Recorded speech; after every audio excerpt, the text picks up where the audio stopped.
Welcome back to point decoded. ఆ hero ఒక్క అడుగు వేస్తే కూడా బద్దలయ్యే స్క్రీన్లు మనం చూస్తుంటాం. ఆయన నోట్లోంచి వచ్చే ప్రతి డైలాగ్కి కూడా ఈలలు చేస్తూ గోలలు చేసే ఫ్యాన్స్ రెండు తెలుగు రాష్ట్రాలతో పాటు యావత్ ప్రపంచంలో కనిపిస్తూనే ఉంటారు. ఇక ఆయన ఒక స్టైల్ ప్రతి ఒక్కరిని ఇంప్రెస్ చేసింది.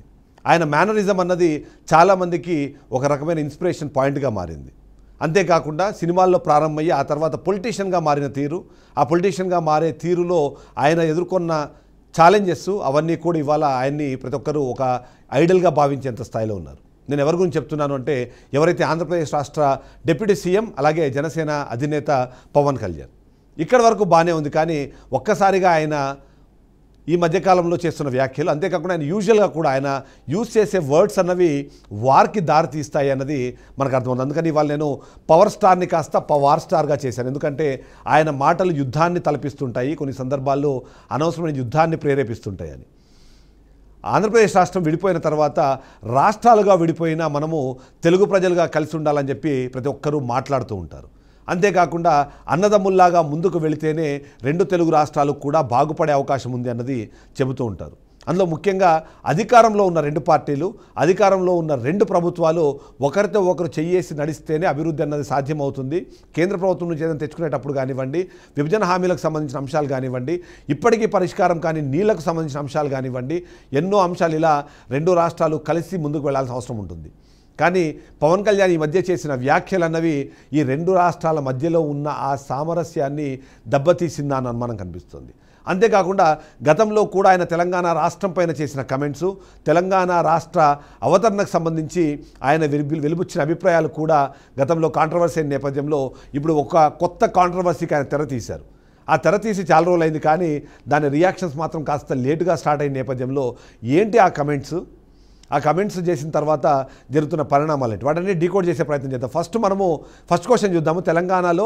తెలంగాణపై రాజోల్లో ఏదైతే పవన్ కళ్యాణ్ చేసిన వివాదాస్పద కమెంట్స్ గురించి ఒకసారి మనము చూడాల్సి ఉంటుంది. అసలు ఆ కమెంట్స్ ఏంటి అన్నది ఒకసారి ఆయన బయటలో మనం చూసే ప్రయత్నం చేద్దాం. ఎందుకంటే తెలంగాణ గురించి ఆయన రాజోల్లోని ఏదైతే అంబేద్కర్ కోనసీమ జిల్లాలోని రాజోల్లో ఆయన ప్రోగ్రాంలో చేసిన నేపథ్యంలో ఆయన కమెంట్ చేశారు. ఆ కమెంట్స్ ఒకసారి చూద్దాము. చూసిన తర్వాత షో కంటిన్యూ అవుతుంది. గోదావరి జిల్లాలో అన్నపూర్ణ అంటారు. రాష్ట్రం విడిపోవడానికి కూడా కారణం గోదావరి జిల్లాలో పచ్చదనమే. ఆ శాపం తగిలేసినట్టుంది.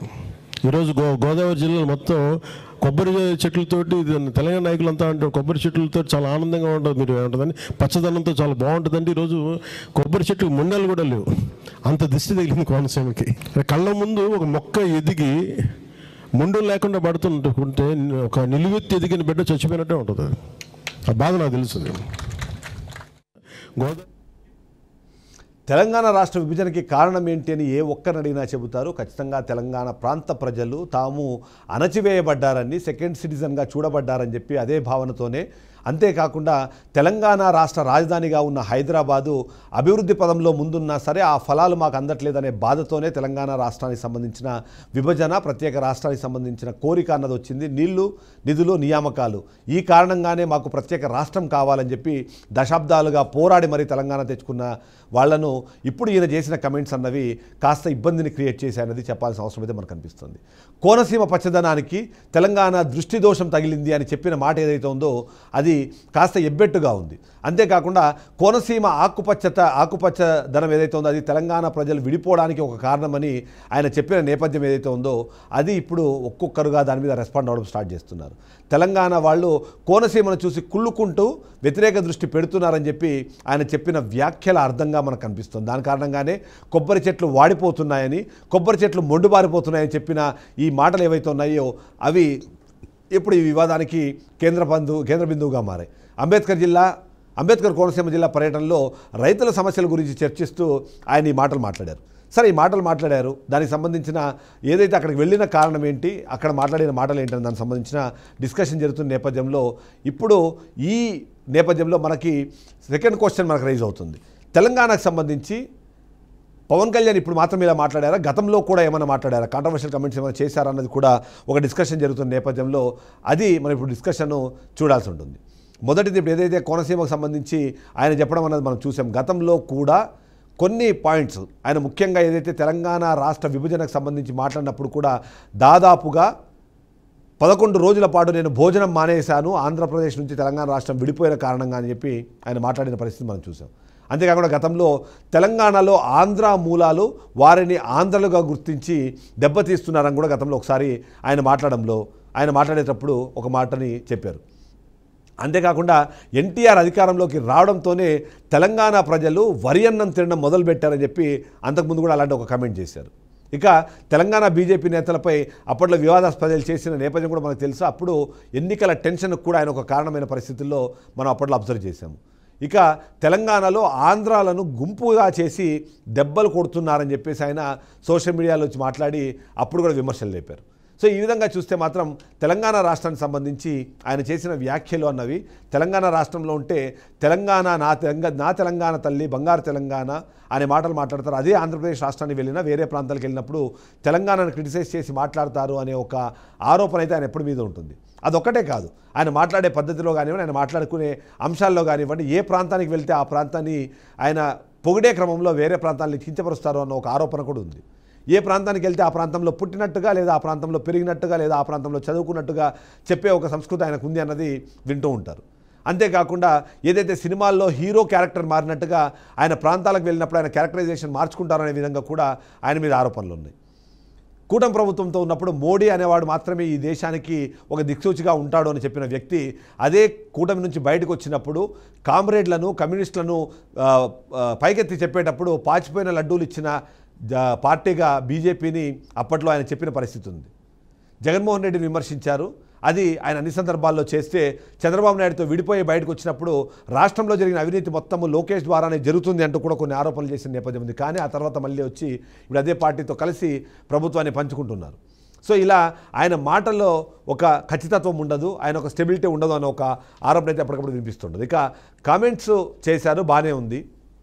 పవన్ కళ్యాణ్ చేసిన కమెంట్స్ పైన చాలామంది తెలంగాణ ప్రజలు రెస్పాండ్ అవుతున్న నేపథ్యంలో మొదటగా రెస్పాండ్ అయింది మాత్రం ఎవరైతే మాజీ మంత్రి జగదీశ్వర్ రెడ్డి దాని మీద మాట్లాడారు. పవన్ కళ్యాణ్ అలాంటి మాటలు మాట్లాడడం తప్పు అనే విధంగా మాట్లాడే నేపథ్యంలో చాలా లేటుగా కాంగ్రెస్ నేతలు ఇప్పుడు దాని మీద రెస్పాండ్ అవుతారు. సో ఈ నేపథ్యంలో మనకి థర్డ్ క్వశ్చన్ మనకు రైజ్ అవుతుంది. పవన్ కళ్యాణ్ ఏవైతే కమెంట్స్ చేశారో ఆ కమెంట్స్ పైన కాంగ్రెస్ నేతలు ఎందుకు ఆలస్యంగా స్పందిస్తున్నారు అన్నది ఆ విషయాన్ని ఇప్పుడు మనము డిస్కస్ చేయాల్సిన అవసరం ఉంది. ఆయన మాట్లాడి ఆల్రెడీ చాలా రోజులు గడిచిపోయింది. దాని గురించి అందరూ దాదాపుగా మర్చిపోతున్న నేపథ్యంలో అనిరుద్ధ్ రెడ్డి దీనికి సంబంధించి మరొకసారి ఆ తెర తీసే ప్రయత్నం చేశారు. పవన్ కళ్యాణ్ మాట్లాడిన మాటలను దాన్ని కొట్టిపారేసే ప్రయత్నం చేశారు. అక్కడితో ప్రారంభమైన అది చామల కిరణ్ కుమార్ అలాగే ఇప్పుడు బల్మూరి వెంకట్ వాళ్ళతో పాటు మిగిలిన వాళ్ళు కూడా ఈరోజు మనం చూసాం చాలామంది ఎమ్మెల్యేలు కూడా దాని గురించి మాట్లాడే ప్రయత్నం ఎందుకు ఇలా మాట్లాడుతున్నారు అన్న డిస్కషన్ వస్తే మాత్రం ఈ కామెంట్ని కొబ్బరి చెట్ల ప్రస్తావన గురించి ప్రశ్నాత్మకంగా తీసుకున్నా సరే అది వివాదాస్పదంగా మారడానికి మాత్రం కాస్త సమయం పట్టిందని చెప్పాలి. మొదటగా బీఆర్ఎస్ స్పందించడం అన్నది మనకు తెలుసు. ఆ తర్వాత కాంగ్రెస్ చేయడానికి కారణాలు కూడా కొద్దిమంది విశ్లేషిస్తున్నారు. ముఖ్యంగా ఈ రెడ్డి సామాజిక వర్గ నేతలు అంటే అనిరుద్ధ్ రెడ్డి వంటి వాళ్ళు జగన్ ఓటమిని జీర్ణించుకోలేకనే పవన్ పైన ఇలాంటి వ్యక్తిగత ఆరోపణలతో స్పందించారు అనే విధంగా కూడా కొంతమంది చెప్పే ప్రయత్నం చేస్తున్నారు. అంతేకాకుండా ఇలా మాట్లాడే నేపథ్యంలో అది ఎలా మనకు లాభమా నష్టమా అన్న విషయాన్ని గురించి కూడా వాళ్ళు చెక్ చేసుకున్నారని మనకు తెలుస్తుంది. అయితే ఇక్కడ వినిపిస్తున్న అతి కీలకమైన అంశము ఇప్పుడు స్థానిక సంస్థల ఎన్నికలు వస్తున్న నేపథ్యంలో రాష్ట్రాన్ని గురించి మాట్లాడిన వ్యక్తులు ఎవరైతే ఉన్నారో ఆ వ్యక్తులను ఒకవేళ వీళ్ళు విమర్శించకపోతే అది స్థానిక సంస్థల ఎన్నికల్లో ఇబ్బందికరంగా మారే అవకాశం ఉంది అనేది తెలుస్తుంది. మరొక అంశము కాంగ్రెస్ పార్టీకి భద్రశత్రువుగా భావించే ఎన్డీఏలో జనసేన ఇప్పుడు కూటమిలో భాగస్వామిగా ఉంది. అలాంటి నేపథ్యంలో పవన్ కళ్యాణ్ మీద ఇప్పుడు ఒకవేళ ఆరోపణలు చేయకపోయినా దాని గురించి రెస్పాండ్ అవ్వకపోయినా అది ఖచ్చితంగా కాంగ్రెస్ పార్టీకి నష్టాన్ని చేకూరుస్తుందనే ఉద్దేశాన్ని కూడా వాళ్ళు ఆపాదించుకున్నట్టుగా మనకు అర్థమవుతుంది. ఈ నేపథ్యంలో మనము ఫోర్త్ క్వశ్చన్ చూద్దాం.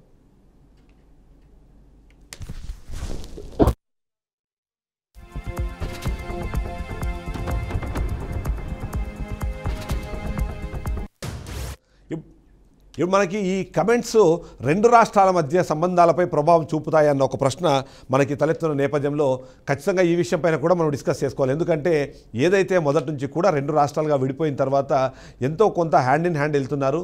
గతంలో మనం చూసాము బీఆర్ఎస్ అధికారంలో ఉన్నప్పుడు టీడీపీ పార్టీ అక్కడ అధికారంలో ఉన్నప్పుడు వాళ్ళిద్దరి మధ్యలో ఉన్న అంశం కాస్త ఏది మనం మాట్లాడుకుంటే ఓటుకు నోటు కేసుకు సంబంధించిన అంశము రెండు రాష్ట్రాల మధ్య ఉద్రిక్తతకు దారితీసిన పరిస్థితి కూడా మనం చూసాం.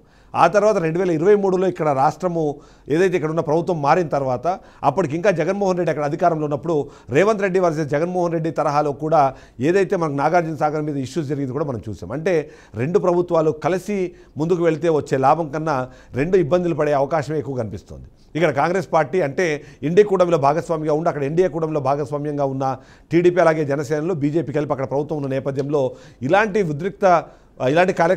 కమెంట్స్ చేయడం ద్వారా అది ఉద్రిక్త పరిస్థితులకు దారితీసి దానివల్ల నష్టం జరుగుతుంది అనేది మనకు అర్థమవుతుంది. ఇక తెలంగాణకు సంబంధించి తెలంగాణలో పవన్ కళ్యాణ్ సినిమాలను ఆడనిచ్చేది లేదు అంటే ఇప్పటికే దాని గురించి వాళ్ళు హెచ్చరికలు జారీ చేస్తున్న నేపథ్యంలో అది కూడా రెండు రాష్ట్రాల మధ్య ఒక ఫ్రిక్షన్కు దారితీసే అవకాశం అయితే మనకు అనిపిస్తుంది. ఇక దీన్ని ఒకవేళ బీఆర్ఎస్ సెంటిమెంట్ అస్త్రంగా ఉపయోగించుకుంటే మాత్రం ఖచ్చితంగా కాంగ్రెస్ పార్టీకి నష్టం జరిగే అవకాశం ఉందన్నది కాంగ్రెస్ పార్టీ భావిస్తున్న నేపథ్యంలో దాని మీద చాలా అగ్రెసివ్గా రెస్పాండ్ అయ్యే క్రమంలో కూడా రెండు రాష్ట్రాల మధ్యలో సమస్యలు క్రియేట్ అయ్యే అవకాశం కూడా ఉంది. దీనికి తగ్గట్టుగానే ఎక్కువ శాతం పవన్ కళ్యాణ్ హైదరాబాద్లో ఉంటారంటూ ఎప్పటికప్పుడు వైసీపీ ఆరోపణలు చేస్తున్న నేపథ్యంలో అంతగా తెలంగాణ రాష్ట్రం సంబంధించిన చెడు దృష్టి గురించి మీరు మాట్లాడలేకుండా ఇక్కడున్న ఆస్తులన్నీ అమ్ముకొని వెళ్ళిపోవాలని కూడా చెప్తున్న నేపథ్యంలో అది కూడా ఇబ్బందికర పరిస్థితిగా క్రియేట్ అయ్యే అవకాశం ఉంది. ఇది సరిపోదన్నట్టుగా ఒకవేళ గ్రౌండ్ లెవెల్కి వచ్చి కాంగ్రెస్ కార్యకర్తలు లేదా ప్రభుత్వానికి సంబంధించిన నాయకులు ఎవరైనా బయటకు వచ్చి ధర్నాలు రాస్తారోకలు లాంటివి చేస్తే ఖచ్చితంగా సమస్య మరింత ఇబ్బందిగా పరుక్కునే అవకాశం ఉంది. కాబట్టి ఎట్టి పరిస్థితుల్లోనూ ఇప్పటికే రెండు రాష్ట్రాల మధ్య ఉన్న సమస్యలను పరిష్కరించుకునే దిశగా ముందుకెళ్తున్న నేపథ్యంలో ఇలాంటి కమెంట్స్ చేయడం మంచిది కాదు అన్నదైతే విశ్లేషకులు చెప్తున్నారు. ఆ విధంగానే వీళ్ళు ముందు వెళ్దామని చూద్దాం. అంతేకాకుండా ఈ వ్యాఖ్యలను వెనక్కి తీసుకోవాలని ఇప్పటికే కాంగ్రెస్ పార్టీ నేతలు ప్రభుత్వానికి సంబంధించిన నాయకులు మాట్లాడుతున్న నేపథ్యంలో ఆ వైపుగా పవన్ కళ్యాణ్ ఆలోచించాలని కూడా కోరుకుందాం. సో ఇది వాళ్ళ పాయింట్ డీకోడెడ్. నెక్స్ట్ పాయింట్ డీకోడెడ్తో మళ్ళీ కలుద్దాం. Stay tuned to BRK news Telugu సత్తా.